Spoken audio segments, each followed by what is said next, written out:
How about this next one?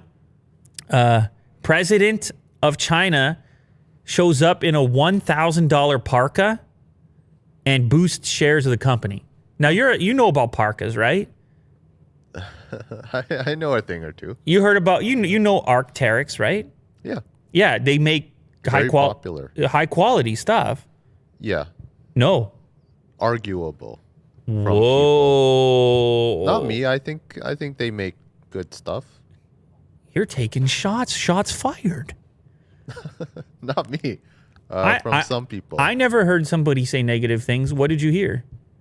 That it's a hype brand. Oh, yeah, it's overpriced. Yeah. Okay, yeah, I've heard the same thing. Yeah.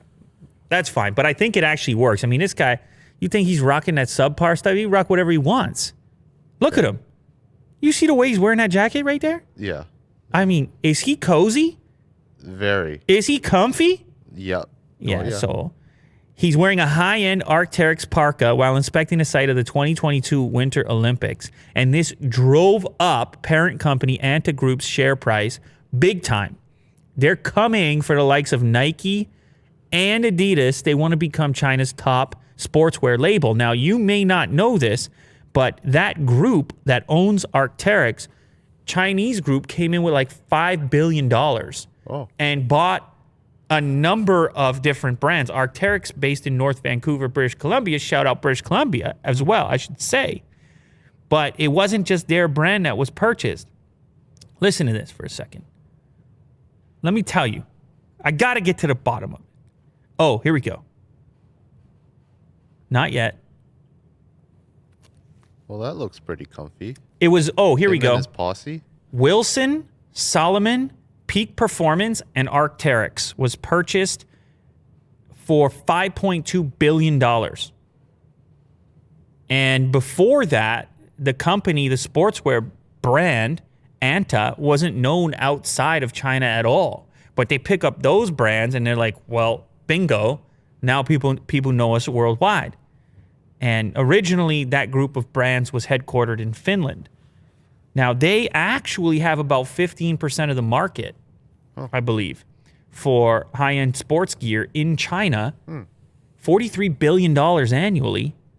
It's behind Adidas at 20% and behind Nike at 23%. Wow.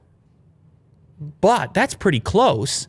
And they're the official sponsor of this upcoming Olympics in 2022, which is a Winter Olympics. So these parkas going to be everywhere. Like, look at the picture with the whole posse. They all got the brands on. Yeah. Now, they all took a different look to it. Yeah. Because I know they have their own style. The president, he put that one on and he was like, you guys got to do something a bit different. Yeah. Like a Korean K-pop band. It's got to be some different identities, personalities. Yes. And so his was the cozy plain, because he's usually wearing the pretty plain clothes, like a white shirt and a suit or something. No logo. No logo. His is ultimate plain. Now, some of the other guys, the guys on the far sides, they went a little puffier with the stitching like that. Mm-hmm. And so it's a good look when you see the whole package deal together. But anyway, the stock goes through the roof because the Chinese public, they see that and they go, that jacket keeps him warm?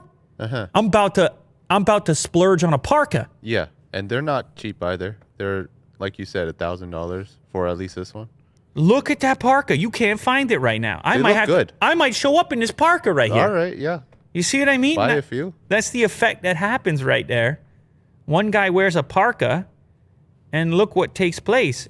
It's lightweight, lean design, generous down insulation, and waterproof Gore-Tex exterior. So all the athletes, by the way, all the Chinese athletes are going to be wearing it as well, and they've worn it in the past. So I didn't even know China had such a play in the premium hype beast category. But they got to play. And the president himself, he got to play, well, he do. Yeah.